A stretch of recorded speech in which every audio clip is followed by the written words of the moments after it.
Neko je rekao kada je Bog delio darove, ovako ih je podelio. Mozak Grcima, jezik Arapima, a ruke Kinezima. Naime, postoji jedno interesantno kinesko ogledalo. A kada se ogledalo stavi prema suncu pod određenim uglom, tada se vidi lik Gautama Bude. Da, ovo je sposobnost ruku.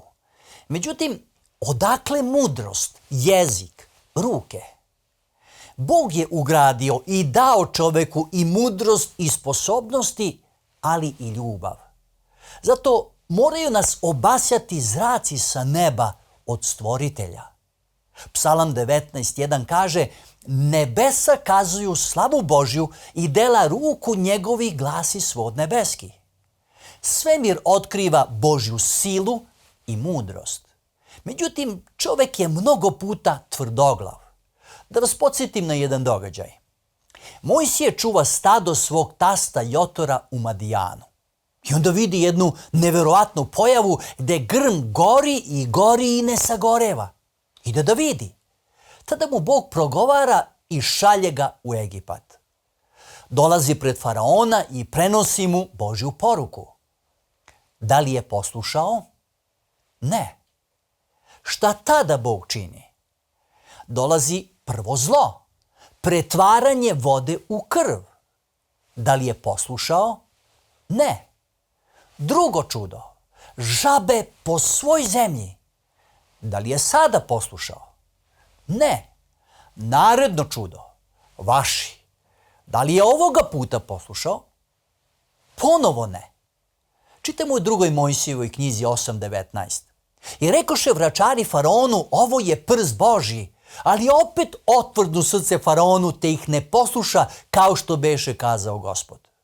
Vračari su pokušali imitirati ovo čudo, ali nisu uspeli i priznaju: ovo je prst Božji.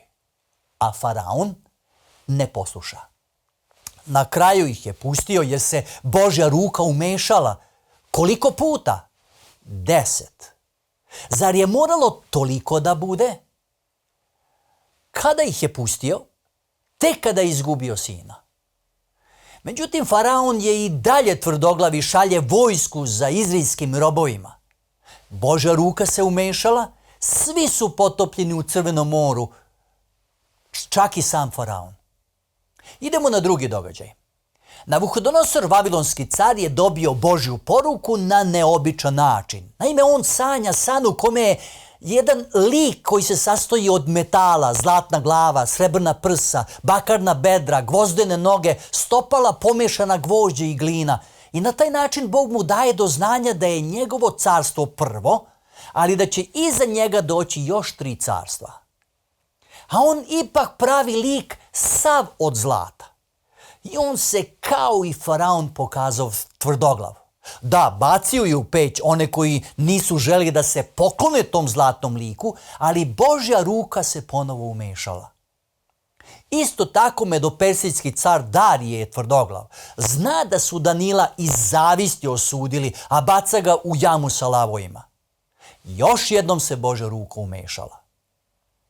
Isus Hristos pokazuje da ima vlast nad prirodom koju je stvorio i utišava buru na moru. Ponovo se Božja ruka umešala. Zašto to ponavljamo? Sve što Bog kaže, tako će biti. Posle Rimskog carstva neće više biti svetskih carstava. Da, bilo je pokušaja. Napoleon, kada je izgubio svoju bitku kod Vaterloa, podigo je pogled gore i rekao: Galilejče, ipak si pobedio. Da, pokušali su i mnogi drugi, kao što je Hitler, ali taj Galilejac, Isus Hristos, je ponovo pobedio. Božja ruka je prisutna i u našem životu. Da li ste osjetili taj dodir? Roditelji brinu o svojoj deci, a deca ne razumeju sve. Isto tako ni mi ne razumemo događaje oko nas. Stvaranje dokazuje da nas Bog voli, da mu je stalo do nas. Stvorio je sve uslove za dobar život, i vazduh, i vodu, i hranu. Ali je još nešto dao, svoje poruke. Zašto? One dokazuju da nam želi dobro. U prošlosti je govorio preko proroka, a onda je lično pisao. Sinajska gora. Imao sam priliku da se 2015. popnem na ovu posebnu goru. Šta se tamo dogodilo pre 3.500 godina? Čitam u 2. Mojsijevoj 31.18. I izgovorivši ovo Mojsiju na gori Sinajskoj, dade mu 2 ploče svedočanstva, ploče kamene pisane prstom Božjim. Zapazite, Bog je izgovorio, a onda pisao. Ovo je bilo prvo pisanje. U stvari, vi vidite da je Bog u dosadašnjoj istoriji 3 puta pisao. Znamo da su u praistoriji postojali razni materijali na kojima je bilo pisano. Glinene pločice, koža, pergament, papirus. Ali Bog je izabrao kamen. Međutim, kako se ljudi ophode prema njegovom zakonu? Rimljanima 3.31 kaže, kvarimo li dakle zakon verom? Bože sačuvaj, nego ga još utvrđujemo. Zapazite, onaj ko veruje, uzdiže Božji zakon. A zašto je Bog pisao svojim prstom? Prvo, na kamenu da se ne može izbrisati. Drugo, smatrao je to toliko važnim da je želeo lično napisati. Bog nas poziva da ne zaboravimo da je zakon večan i svet kao i on sam. Psalmista kaže, dela su ruku njegovih istina i pravda, verne su sve zapovesti njegove, tvrde su za vek veka, osnovane na istini i pravdi. Još jedno mesto. Tako je dakle zakon svet i zapovest sveta i pravedna i dobra. Ako je nešto sveto, pravedno i dobro, da li iko može da smatra da se to može promijeniti?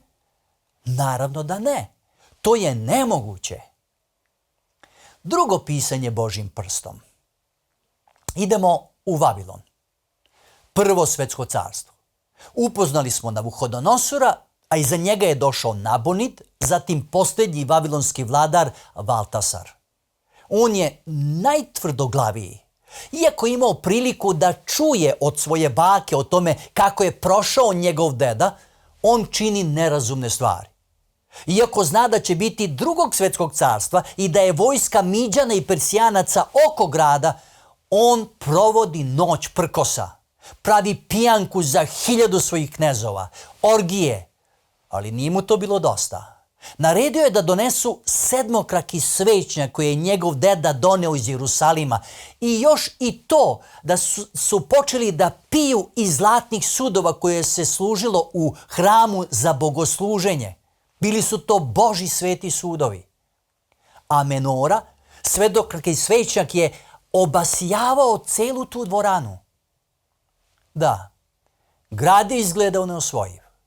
Oko grada medopersijska vojska nema načina kako da ga osvoji. A onda čitamo u Danilu 5. poglavlju.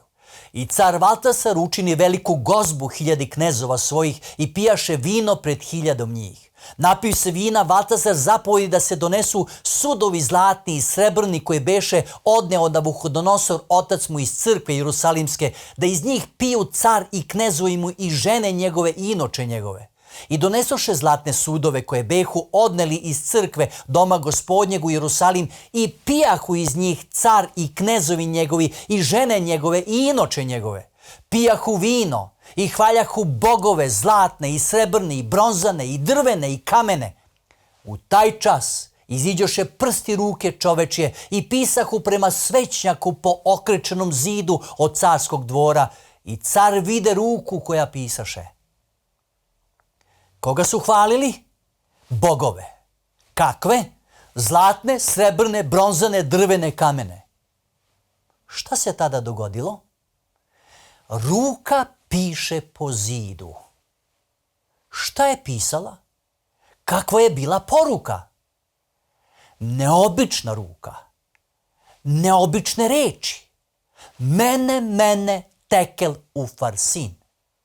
I car se uplašio.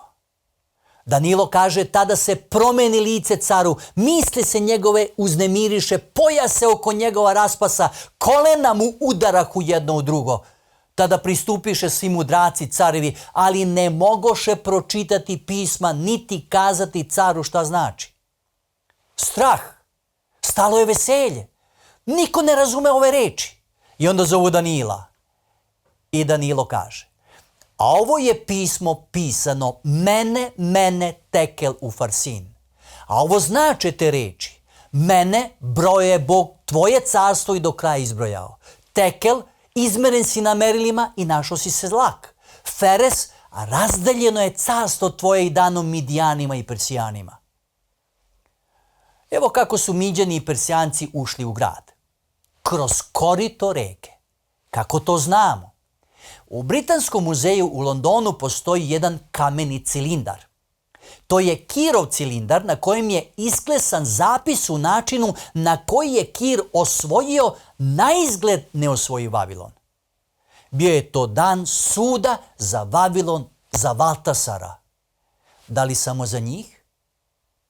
Hoće li i za mene doći dan suda? Ali ne bilo kakav, već nebeski sud. Sudija je Bog, tužioc je Sotona, svedoci su anđeli. A hoću li imati advokata? Ko mi stoji na raspolaganju? Postoji samo jedan. Anđeo zapisničar. Zakon su 10 zapovesti. Hristos je posrednik. Da li ću ga imati ili ne, od čega zavisi? Od mog verovanja. Ako bi Bog na ovom mestu ispisao svoju poruku, kako bi ona glasila? Izmeren si na tasu Božje vage i šta bi bilo posle? Juda je prodao svoju sudbinu za 30 srebrnika, a ja? Šta ako mi danas živimo posljednju noć svog života, a toga nismo svesni?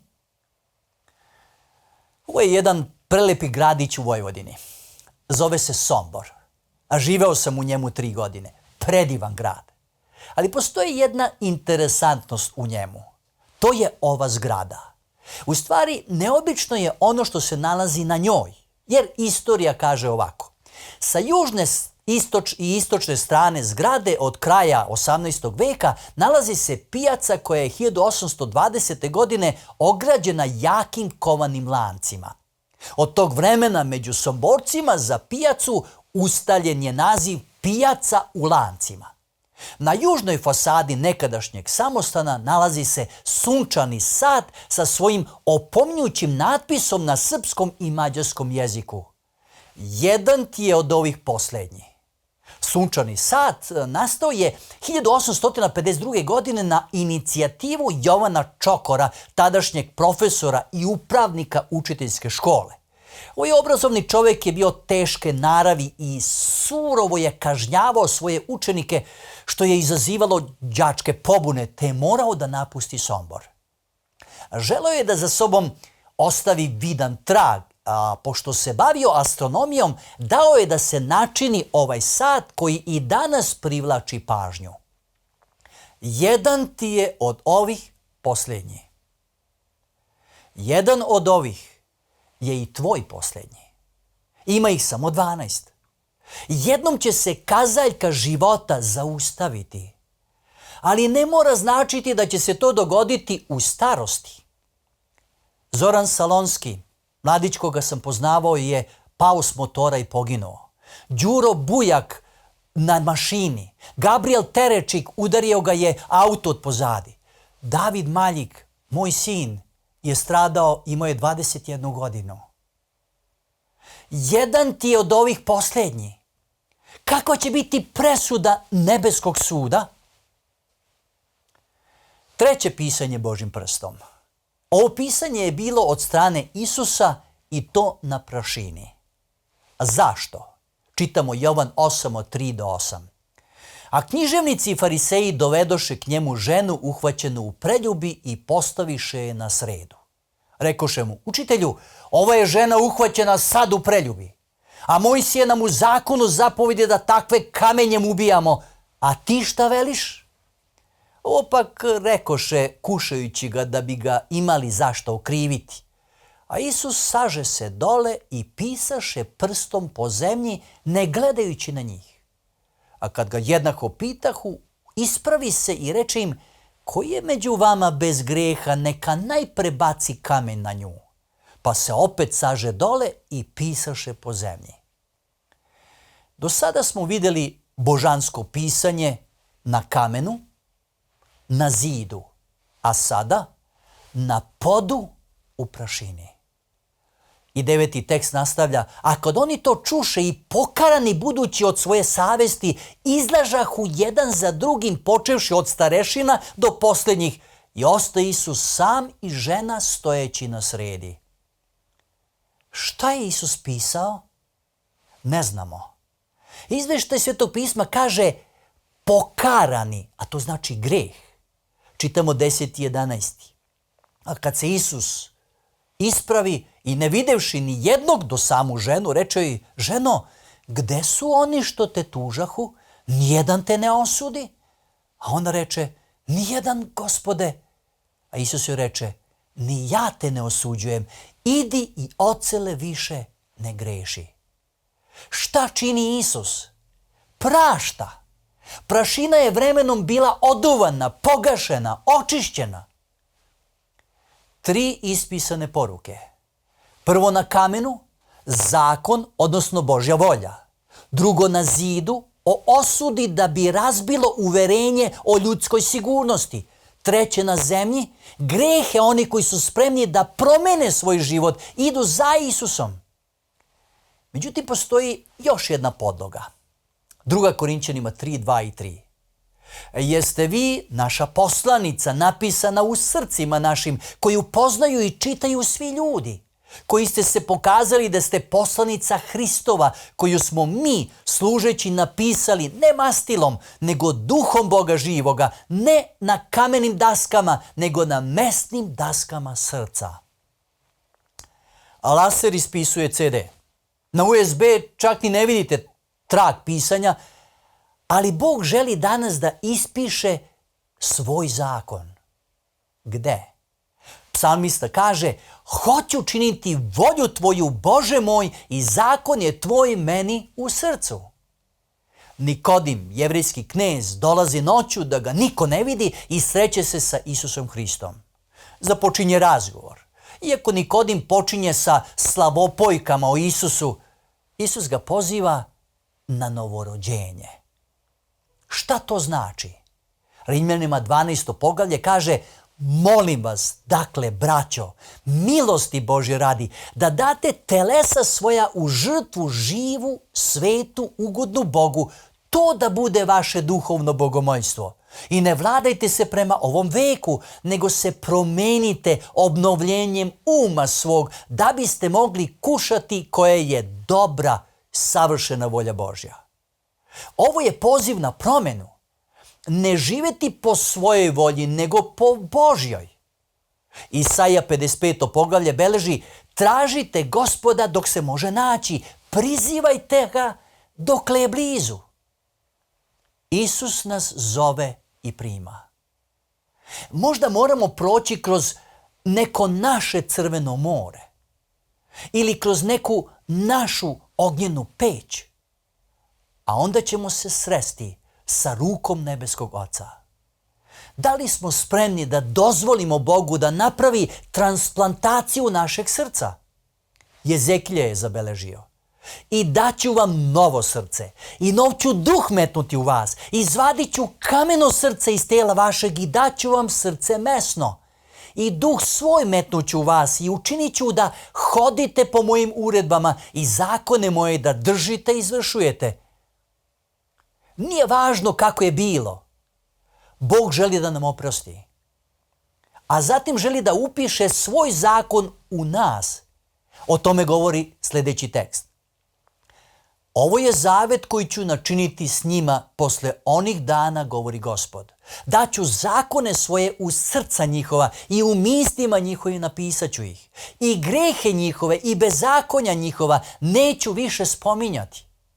Zapazite, Bog će izbrisati grehe prošlosti, upisat će zakon u naše misli. Zašto? Na taj način ćemo uvek biti svesni Božjeg zakona.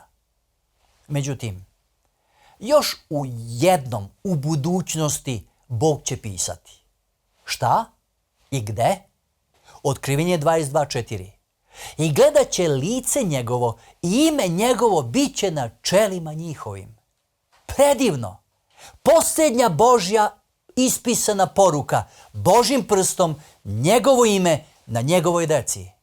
Bog nas poziva da budemo među njima.